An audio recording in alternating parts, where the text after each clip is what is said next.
મિત્રો, ગયા પિરિયડની અંદર આપણે મધ્યયુગથી અર્વાચીન યુગ સુધીનો ચિત્રકલાનો વિકાસ ધોરણ 12ની અંદર આપણે ચેપ્ટર પહેલું આપણે જોયું. એની અંદર શૈલીઓ પણ આપણે જોઈ. આપણે પાલ શૈલી જોઈ, જૈન શૈલી પણ આપણે જોઈ. મિત્રો, હવે આપણે રાજપૂત શૈલીની આપણે વાત કરવા જઈ રહ્યા છે. મિત્રો, કે આ મધ્યયુગથી અર્વાચીન યુગ સુધીના ચિત્રકલાના વિકાસની અંદર આ શૈલીઓએ શું કામગીરી કરી, કેવી કેવી ચિત્ર શૈલીઓ અસ્તિત્વમાં આવી. મિત્રો, તો એમાં રાજપૂત શૈલીની વાત છે કે રાજપૂત શૈલીની નામ પરથી આપણને ખ્યાલ આવશે મિત્રો કે આ શૈલીને રાજપૂત શૈલી તરીકે કેમ ઓળખવામાં આવે. તો સીધી સાદી વાત છે કે રાજપૂત રાજાઓના આશ્રય વિકસી હોવાથી આ ચિત્ર શૈલીને રાજપૂત શૈલી તરીકે ઓળખાઈ. આપણે અગાઉના પિરિયડની આપણે વાત કરી ચૂક્યા છીએ કે રાજપૂત રાજાઓ હતા. તમે જાણો કે પહેલાંના સમયની અંદર રાજાઓ મહારાજાઓનું રાજ ચાલતું હતું, રાજ દરબારો હતા. તો રાજસ્થાન અને મધ્યપ્રદેશ જે વિસ્તાર છે તે મોટા ભાગના રાજાઓ અસ્તિત્વમાં આવેલા થયેલા. તો એમના જે આશ્રય જે શૈલી અસ્તિત્વમાં એમના જે આશ્રયથી એમણે જે ચિત્રો દોરાવેલા, જે રાજ દરબારની અંદર ચિત્રકારો રાખતા, પોતાને વર્ષાસન આપતા હતા. વર્ષના અંતે આખું વર્ષ પોતે કામ કરે, રહેવું, જમવું, આ બધું તે આપતા હતા અને ચિત્રો દોરાવતા હતા. રાજપૂત રાજાઓ હતા.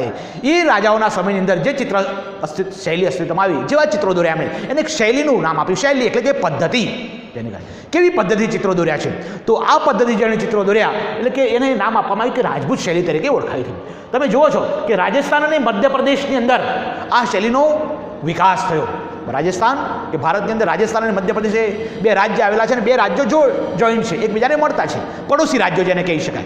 તો આ સમયે આ રાજસ્થાન અને મધ્યપ્રદેશના વિસ્તારની અંદર ઈસવીસનની 10મી થી 14મી સદી દરમિયાન આ ચિત્ર શૈલી અસ્તિત્વમાં આવી. ઈસવીસનની 10મી થી 14મી શૈલી દરમિયાન આ ચિત્ર શૈલી પદ્ધતિનો અસ્તિત્વમાં આવી. રાજ દરબારો શું કરતા? રાજાના દરબારોનું રાજ હતું, રાજપૂત લોકોનું રાજ હતું. રાજસ્થાનની અંદર ઘણા બધા તમે જોશો તો રાજમહેલો તમને જોવા મળશે. જયપુરની અંદર તમે જોશો, ઉદયપુરની અંદર તમે જોશો, જોધપુરની અંદર તમે જોશો. તો આ બધા ઘણા બધા રાજાઓના આજે પણ મહેલો એવા ને એવા આપણને જોવા મળે છે. ઉદયપુરની અંદર પ્રતાપ પેલેસ, જોધપુરની અંદર રાજાનો મહેલ પણ અને કિલ્લો આજે પણ એવો ને એવો છે. આજે પણ એવો ને એવો છે. તો આ રાજ દરબારો શું કરતા? રાજ દરબારમાં આશ્રિત ચિત્રકારોને રાખતા હતા પોતાના દરબારની અંદર, કે જેને સારા ચિત્રો આવડે એ લોકોને તેવા રાખે, વર્ષાસન આપે, રહેવાનું પણ આપે, જમવાનું પણ આપે. એમના અવસર પ્રસંગો, સામાજિક, ધાર્મિક રીત રિવાજો આ બધા જ પૂરા થઈ શકે એ માટે રાજાઓ એમને બધું જ આપતા હતા, બધી પ્રકારનું મદદ કરતા હતા, આર્થિક સહાય અને બધી જ પ્રકારની મદદ કરતા. એટલે તેમનો આશ્રિત ચિત્રકારો રાખતા. એવા કેટલાક પરિવારો આવા હતા આ રાજ્યની અંદર, રાજસ્થાન અને મધ્યપ્રદેશની અંદર. એવો એક વર્ગ હતો જે વંશ પરંપરાગત ચિત્રો દોરતા હતા. દાખલા તરીકે એક્સ માણસ છે, એ ચિત્ર દોરે છે, તો એનો પુત્ર વાય છે, એ પણ ચિત્ર દોરતો હતો. પછી એનો પુત્ર પણ વાય ચિત્ર દોર. એવી રીતે આ રાજા મહારાજાઓ જે પોતાના રાજ દરબારની અંદર જે માણસો રાખતા હતા, જે ચિત્રકારોને રાજ્યાશ્રિત આપીને રાખતા હતા, તો એમનો એક વર્ગ એવો હતો કે જેમના વંશ પરંપરાગત એ ના હોય તો એમના પુત્ર ચિત્ર દોરે. ત્યાર પછી એમના જે વંશની અંદર જે લોકો આવતા હોય, સીધી લીટીના વારસદાર જેને કહેવામાં આવે, એ લોકો વંશ પરંપરાગત ચિત્રો દોરતા હતા. વંશ પરંપરાગત રાજાના દરબારમાં ત્યોરે અને ચિત્રો દોર્યા જ કરતા હતા. તો આવા રાજાઓ એને વર્ષાસન આપતા. વર્ષના અંતે રાજાઓનો વૈભવ અને પોશાક, પાઘડી, પહેરવેશ કેવા પ્રકારના રાજા હતા, પોશાકો કેવા પહેરતા હતા, પાઘડી કેવી પહેરતા હતા માથા ઉપર, કેવા વસ્ત્રો પહેરતા હતા, આ બધા એમના જે વસ્તુ હતું રાજાઓ એ એમના આધારે એ પોતે ચિત્રો દોરતા હતા. તો આ રાજાઓને મુખ્ય ધ્યાનમાં રાખતા હતા, જે વર્ષાસન આપીને આ રાજ દરબારના જે આશ્રિત ચિત્રકારો હતા એ વર્ષાસન આપીને રાજાઓના વૈભવ, પોશાક, પાઘડી આ બધાને ધ્યાન આપીને પોતે ચિત્રો બનાવતા હતા, ચિત્રો દોરતા હતા. કે રાજાઓનો વૈભવ, કઈ પ્રકારના રાજાઓ હતા, કેવી રીતે રહેતા હતા, એમના રાજમહેલો કેવા હતા, બાગ બગીચાઓ કેવા હતા, કેવી વ્યવસ્થા હતી, સેના ઉપર સવારી કરતા રાજાઓ, કેવા વસ્ત્રો પહેરતા હતા. રાજા મહારાજાઓ તમે જોશો, ઘણી બધી સિનેમાની અંદર તમે જોશો, અશોકાની બધી વિવિધ સિનેમાઓ છે. મહારાણા પ્રતાપ તમે જોશો તો ખબર પડશે કે મહારાણા પ્રતાપનો મુગટ કેવો હતો, કેવી રીતે તલવાર ખુલ્લી મૂકીને જતા હતા. તો આ બધા રાજાઓનો જે વૈભવ, પોશાક, પાઘડી, પહેરવેશ અને એ બધાના ચિત્રો આ રાજપૂત શૈલીની અંદર અસ્તિત્વમાં આવેલા. ત્યારે ત્યાં લઘુચિત્રો, મિનિએચર પેઇન્ટિંગ જેને કહેવામાં આવે છે, લઘુચિત્રો દોરતા હતા. નાના ચિત્રો દોરે, મિનિએચર પેઇન્ટિંગ, નાના લઘુચિત્રો, લઘુ એટલે નાના ચિત્રો પોતે આ ચિત્રકારો એ વખતે દોરતા હતા. એની અંદર ખાસ કરીને સ્ત્રીઓના ચિત્રો છે એ ખૂબ મહત્વપૂર્ણ હતા એમ કહી શકાય. ચિત્રોની મુખ્ય વિશેષતાઓ હતી એમ કહી શકાય મિત્રો. તો ઘેરદાર ચણિયા એકદમ ઘેરદાર ચણિયા હોય. તમે જોશો રાજપૂત લોકોના જે રાજસ્થાનની અંદર તમે મધ્યપ્રદેશની તમે જોશો તો તમને ખ્યાલ આવશે કે મોટા ઘેરદાર ચણિયા, મોટો ચણિયો હોય, ખુલ્લો ચણિયો હોય. તો ઘેરદાર ચણિયા, પારદર્શક ઓઢણી, જે ઓઢણી પહેરે છે એકદમ પણ પારદર્શક. તમે જોઈ શકો છો આપણે અહીં રાજપૂત શૈલીની અંદર તમને બતાવું કે ચણિયા કેવા હતા. તો આ એકદમ જો તમે ઘેરદાર ચણિયો છે એકદમ. એની ઓઢણી પણ તમે જોઈ શકો છો એકદમ પારદર્શક ઓઢણી, મોઢું આખું મોઢું એનું એકદમ પારદર્શક દેખી શકાય એવું આપણે હતું. તો એ એમની વિશેષતા હતી. વીર રસથી ભરપૂર, પોતે વીર, યુદ્ધ કરવા જતો હોય, યુદ્ધ મહારાજ, યુદ્ધની અંદર વિજય પ્રાપ્ત કર્યો, વીર રસથી ભરપૂર એ સમયના ચિત્રો કહી શકાય. તમે જોશો ચિત્તોડગઢની અંદર પદ્મિની, રાજા રત્નસેન અને પદ્મિનીનું છે. તો પદ્મિની એમ કહેવાય છે કે પદ્માવતી એમ કહેવાય છે કે એટલી બધી રૂપવાન અને સૌંદર્યવાન હતી કે એના વસ્ત્રો એ પાણી પીએ ને તો પણ અહીં ગળામથી દેખાતું હતું. મતલબ તો આવી જે રાણીઓ હતી એ પોતે ઘેરદાર ચણિયા પ્રકારના પારદર્શક ઓઢણીથી પોતાનું જે સૌંદર્ય છે એ પોતે ખીલી ઉઠતો હતો. તો એ મિત્રો થયા આપણે રાજપૂત શૈલીની વાત આપણે કરી શકાય. તો શું હતું રાજપૂત શૈલીની અંદર કે વીર રસ્તી હતા, એના પોશાક ઘેરદાર ચણિયા હતા, પારદર્શક ઓઢણી હતી અને એના પારગો, રાજાઓના મહારાજાઓ પાઘડી કઈ રીતે પહેરતા, પોશાક કેવી રીતે, વૈભવ કેવો હતો, એ બધી વાત આપણે રાજપૂત શૈલીની અંદર વાત કરી. બીજું છે મિત્રો રાજસ્થાની શૈલીની વાત છે. રાજસ્થાની શૈલી, તો એ પણ રાજસ્થાની શૈલી એક મુખ્ય નામ પરથી આપણને ખ્યાલ આવે કે આ શૈલી એ રાજસ્થાનમાં વિકસી છે. રાજસ્થાન પ્રદેશની અંદર વિકસી છે, રાજસ્થાન રાજ્યમાં વિકસી છે. એટલે આ શૈલીનું નામ રાજસ્થાની શૈલી તરીકે ઓળખાય છે. રાજાના પરાક્રમો, રાજા શું કરતા અહીં પણ એવા હતા. રાજ દરબારની અંદર રાજાઓ પોતાના રાજ્યાશ્રય આપીને, પોતાના વર્ષાસન આપીને ચિત્રકારોને રાખતા હતા ત્યાં. અને એ પોતે શું કરતા, રાજાના પરાક્રમો હોય, કોઈ યુદ્ધ જીતી ગયા હોય, યુદ્ધ હાર્યા હોય, યુદ્ધ જીત્યા હોય, ઘણા બધા રાજાઓને પરાજિત કરી નાખ્યા હોય, ઘણા બધા પ્રાણીઓને એવું કરે, ઘણા બધા નરસંહાર કર્યો હોય, યુદ્ધની અંદર કેવું વાતાવરણ હોય મેદાનની અંદર, તો પોતાના પરાક્રમો, એ પોતે પરાક્રમના ચિત્રો એ પોતાના રાજ દરબારની અંદર જે ચિત્રકારો હતા એમની પાસે પોતે દોરાવતા હતા. પરંતુ આવા કલાકારો શું કરતા હતા કે આવા કલાકારો આ રાજા દરબારોના ચિત્રો દોરવા પછીના જે સમય બચ્યો, જે નવરાશનો સમય કહી શકાય મિત્રો, એ નવરાશના સમયની અંદર આવા ચિત્રકારો શું કે રાધા કૃષ્ણની રાસલીલાના ચિત્રો દોરતા હતા. તમને ખ્યાલ છે ભગવદ્ ગીતા તમે વાંચ્યું છે મિત્રો, રાસલીલાનો પ્રસંગ છે, ભગવાન કૃષ્ણની વાત છે ત્યાં. તો ભગવાન કૃષ્ણ કઈ રીતે રાસલીલા રમતા હતા પોતાની ગોપીઓની સાથે, તો એવા કાલ્પનિક ચિત્રો પોતે દોરતા હતા ચિત્રકારો. અને આખા ચિત્રો એ ઘણા બધા રાજમહેલોની અંદર આવા ચિત્રોથી ભરપૂર કરી દેવામાં આવતા હતા. રાસલીલા પણ રમતા હતા પોતાની ગોપીઓની સાથે. 1600 ગોપીઓ હતી એવું કહેવામાં આવે છે. તો એ પોતાની ગોપીઓ સાથે જ્યારે રાસલીલા કરતા હતા એવા પણ ચિત્રો એમણે દોરી નાખ્યા છે. આવા ચિત્રો કઈ જગ્યાએ દોરવામાં આવતા હતા? તો રાજસ્થાની શૈલીની અંદર મુખ્ય મૂળ કે ભાઈ મંદિરો, મહેલોની દિવાલો ઉપર રાજાઓ પોતાના દરબારની અંદર મોટું મહેલ બનાવતા હતા, મોટા મહેલો પર્વતો ઉપર બનાવતા હતા અને મંદિરો પણ મોટા મોટા બનાવતા હતા. તે મંદિરોની જે દિવાલો હોય, રાજાના મહેલની જે દિવાલો હોય, તેઓ આવા સુંદર આવા રાસલીલાના રાધા કૃષ્ણ ચિત્રો અને પોતાના પરાક્રમોના ચિત્રો પોતે દોરાવતા હતા ચિત્રકારો પાસે. આવા ચિત્રોમાં રાગમાળાના ચિત્રો એ ખૂબ મુખ્ય વિશેષ છે રાજસ્થાનની શૈલીની અંદર. રાગમાળાના ચિત્રો પણ તેઓ હતા. રાજમહેલમાં હાથમાં તંબુરો લઈને રાજમહેલની અંદર વર્ષાસન આપીને સંગીતકારોને પણ રાજાઓ રાખતા હતા. તો રાજસ્થાનની અંદર આવા સંગીતકારો પણ હતા. તો હાથમાં તંબુરો લઈને સંગીત વગાડીને પોતાને મંત્રમુગ્ધ કરી નાખા એવું સંગીતનું પૂરું વાતાવરણ, એ બગીચામાં ઢોલ, તાલ, લય, વાંસળી અને આ બધું લઈને એ પોતે સંગીતની અંદર પણ તંબુરાથી આખું વાતાવરણ, રાજ્યનું વાતાવરણ એ મસ્ત સુગંધિત બનાવી દેતા હતા, મતલબ પ્રેમમય બનાવી દેતા હતા. ભક્તિ ભાવનાના પણ ચિત્રો છે. રાજા મહારાજા વર્તા નહીં કે માત્ર પરાક્રમો કરતા હતા, યુદ્ધ જ કરતા હતા, એટલા ભક્તિભાવવાળા પણ હતા.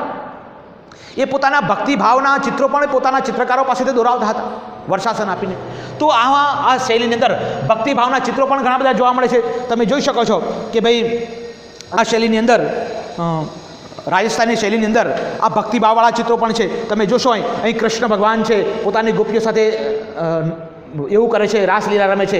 અહીં પણ રાજસ્થાની શૈલીની અંદર જો તમે વાંસળી વગાડતા, બગીચાની અંદર વાંસળી વગાડતા હોય બેન, એવું આપણને લાગે છે. કેટલી બધી નર્તકીઓ વાંસળી વગાડે છે અને પોતાને બધા રાજાઓને પણ મંત્રમુગ્ધ કરી દે એવા ચિત્રો અહીં આપણને જોવા મળે છે. તો એ સંગીત પ્રેમના કહી શકાય કે એ સમયના રાજાઓ એ સંગીત પ્રેમી પણ હતા.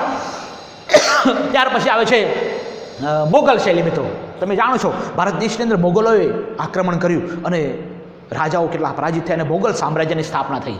તો મોગલ જ્યારે સામ્રાજ્યની સ્થાપના થઈ ત્યારે એ સમયનો રાજા હતો હુમાયુન, ખૂબ જ કલાપ્રેમી. ત્યાર પછી એનો પુત્ર આવ્યો અકબર, એ પણ ખૂબ કલાપ્રેમી અને કહી શકાય છે અકબરનો પુત્ર એ જહાંગીર એ કળાનું પારખું હતો એમ કહી શકાય. કળાને ખૂબ જ પ્રેમ કરતો હતો. અકબર અને જહાંગીરના સમયની અંદર એમ કહી શકાય કે ચિત્રકલા અને શિલ્પકલા ખૂબ વિકસી હતી. મૌર્ય સમય કહેવામાં આવે છે, ચંદ્રગુપ્ત મૌર્ય એટલે કે ભારતનો સુવર્ણયુગ કહેવામાં આવે છે. તો આ સમયની અંદર, આ સુવર્ણયુગની અંદર ચિત્રકલા અને શિલ્પકલાનો ખૂબ જ વિકાસ થયો. જહાંગીર એ રાજા કેવો હતો, કળાનો પારખું હતો, એને ખબર પડી કે આ કલાકાર ખૂબ જ છે અને આ કલાથી શું આપણા રાજ્યની અંદર અને દેશની અંદર આપણને ફાયદો થશે એ પોતે વિચારતું હતું. એટલે આ કલાની અંદર એક ચિત્રકાર પણ હતો, પક્ષીઓના ચિત્રો બનાવવામાં આવે. રાજા મોગલ સામ્રાજ્યની અંદર પક્ષીઓના પણ ચિત્રો તૈયાર કરવામાં આવતા હતા. તો એ પક્ષીઓના અને પશુ પક્ષીઓના ચિત્રકાર તરીકે મનસૂર નામનો જે ચિત્રકાર હતો એ ખૂબ જ પ્રખ્યાત હતો. એમ કહી શકાય કે મોગલ શૈલીનો પક્ષીઓનો ચિત્રકાર તરીકે કોને નામ આપવામાં આવ્યું? તો મનસૂર નામનો જે ચિત્રકાર છે એ પક્ષીઓનો ચિત્રકાર હતો એમ આપણે કહી શકાય છે મિત્રો. આ ચિત્રશૈલીની અંદર, મોગલ ચિત્રશૈલીની અંદર શિકારના દ્રશ્યો હતા. રાજા મહારાજાઓ શિકાર કરવા માટે જાય એટલે શિકારી કરે એટલે તમે સ્વાભાવિક છે કે જે પ્રાણીનો શિકાર કર્યો એ પ્રાણી કેટલી વેદના અનુભવતો હોય, તીર વાગ્યું હોય એટલે. તો એના જે દ્રશ્યો હતા એ પણ બતાવવામાં આવતા હતા.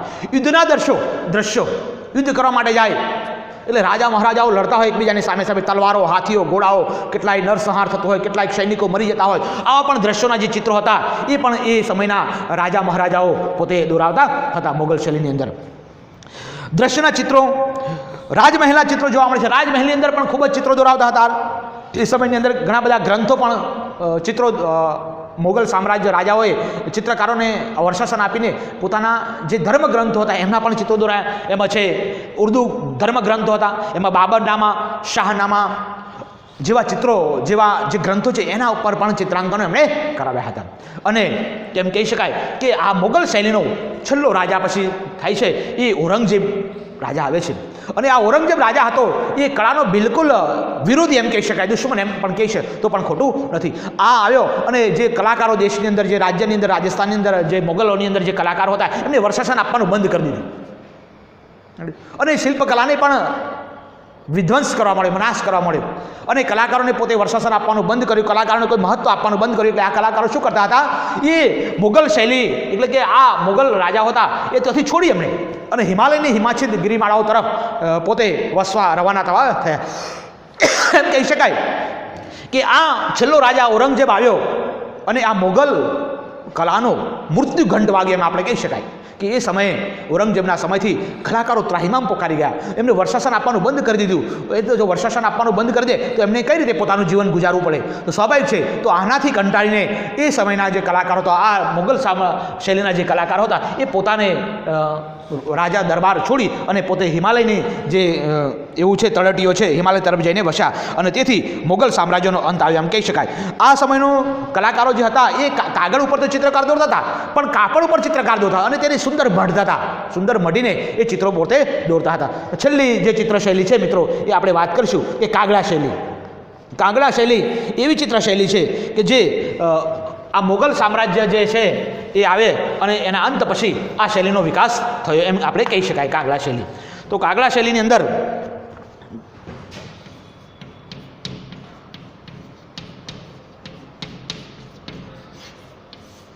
આ શૈલીની અંદર ઔરંગઝેબના સમય ચિત્રકારો મોગલ સામ્રાજ્ય છોડીને સતલજની નદીની પૂર્વ હિમાલય ખીણ પ્રદેશમાં જઈને વસ્યા હતા. હિમાલયની ખીણ પ્રદેશમાં જઈને વસ્યા આ સમયની અંદર. આ ચિત્રકારો કઈ જઈને વસ્યા? હિમાલયની જો ખીણ પ્રદેશ છે ત્યાં જઈને પોતે ચાલતા ચાલતા જો કે વર્ષાસન ઔરંગઝેબે વર્ષાસન આપવાનું બંધ કરી દીધું તો સ્વાભાવિક છે પોતાના જીવન નિર્વાહ કઈ રીતે કરી શકે? તો એ પોતે સ્થળ છોડી દો અને ત્યાં જઈને વસ્યા હિમાલયની. આ વિસ્તારના રાજસ્થાન અને મોગલ શૈલીના ચિત્રકારો ભેગા મળીને જે ચિત્રો તૈયાર કર્યા તેને કાગડા શૈલી તરીકે કહેવામાં આવે છે.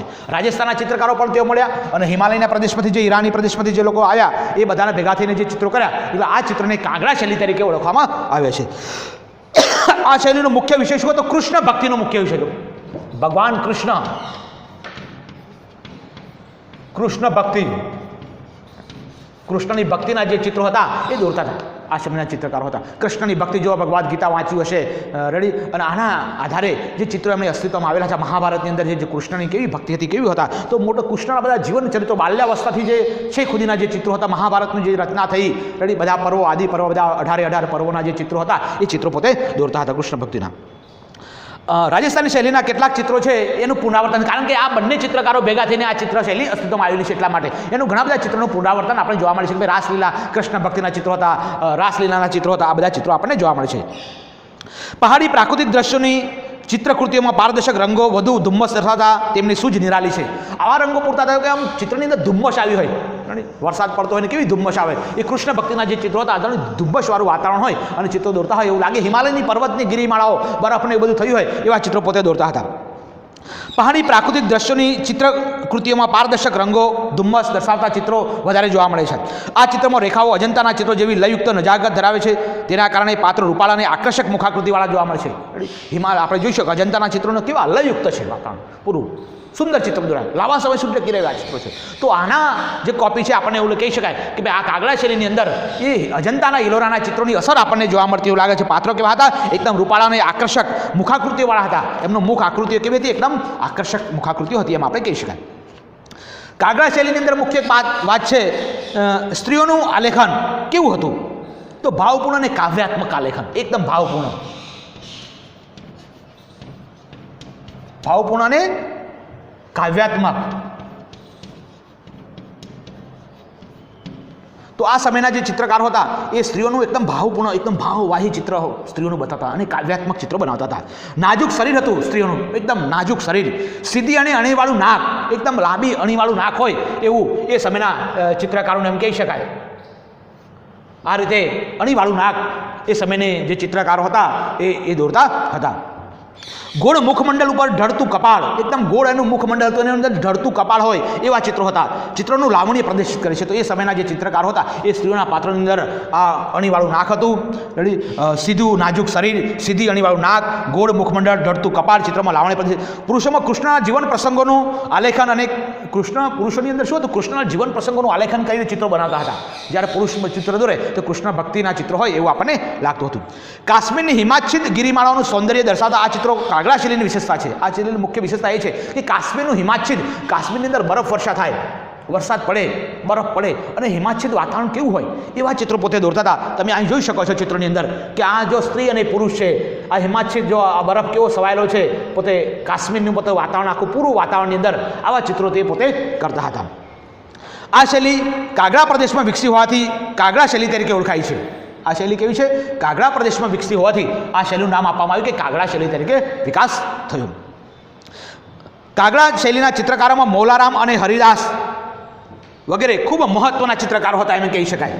આ જે ચિત્ર પદ્ધતિ છે એમાં મૌલારામ નામનો ચિત્રકાર હતા. મૌલારામ અને હરિદાસ આ બે ચિત્રકારો હતા એ આ શૈલીના ચિત્રકારોની અંદર મુખ્ય ચિત્રકારો હતા એમ આપણે કહી શકાય. તો આ કાગડા શૈલીની વાત થઈ મિત્રો. તમે જોયું આપણે કે ભાઈ રાજસ્થાની રાજપૂત શૈલી કેવી હતી, રાજસ્થાની કેવી હતી, અને કાગડા શૈલી અને મોગલ શૈલી અને કાગડા શૈલી. આ શૈલીની અંદર સૌથી વિશેષ એમ કહી શકાય મોગલ શૈલી, એટલે કે શિલ્પ અને સ્થાપત્ય ચિત્રકાલનો મૃત્યુ ગ્રંથ વાગી ગયો મોગલ શૈલીની. ઔરંગઝેબ એટલે કે ચિત્ર શિલ્પકલાનો બિલકુલ વિરોધી રાજા હતો એમ કહી શકાય. અને એમના સમયની અંદર એ મૃત્યુ ગ્રંથ વાગ્યો, ઘણા બધા શિલ્પ સ્થાપત્યો નષ્ટ કરવામાં આવ્યા અને એના કારણે ચિત્રકલાનો ધીરે ધીરે વિકાસ ઓછો થયો. કાગડા શૈલીની અંદર કેમ હિમાલયની કૃષ્ણ ભક્તિના ચિત્રો હતા, પુરુષોમાં સ્ત્રીઓમાં લાવણી હતું, અણીવાળું નાક હતું, નાજુક નમણી કપાળ હતું, અને એના મુખ્ય ચિત્રકારો હતા મૌલારામ અને હરિદાસ નામના જે ચિત્રકારો હતા એ ચિત્રશૈલીના ખૂબ જ મુખ્ય ચિત્રકારો હતા એમ આપણે કહી શકાય. તો મિત્રો આજે આપણે પહેલો પાઠ જે કહી શકાય કે મધ્યયુગથી અર્વાચીન યુગ સુધીના ચિત્રકલાનો વિકાસ એની બધી જ શૈલીઓનો આપણે અભ્યાસ કરી ચૂક્યા છે. મિત્રો આપણે આ શૈલીનો અભ્યાસ કરીને આપણી નોટબુકની અંદર મહત્વપૂર્ણ પ્રશ્નો એમ કહી શકાય કે આ શૈલીના મુખ્ય ચિત્રકારો કોણ હતા? તો જ્યારે કાગડા શૈલી આવે ત્યારે આપણે કહી શકાય મૌલારામ અને હરિદાસ હતા. રાજસ્થાની શૈલી કઈ શું હતું એની અંદર, અને રાજપૂત શૈલીની અંદર શું હતું, આ બધું જ આપણે પરીક્ષાની અંદર બહુ ખૂબ જ મહત્વપૂર્ણ છે, તૈયાર કરીશું, જેથી આપણને ખ્યાલ આવશે કે આ પાઠની અંદર શું આપણે પ્રાપ્ત કરી શકાતા, શું મેળવી શકાતા, શું આપણે અભ્યાસ કરી શક્યા. Okay, thank you very much.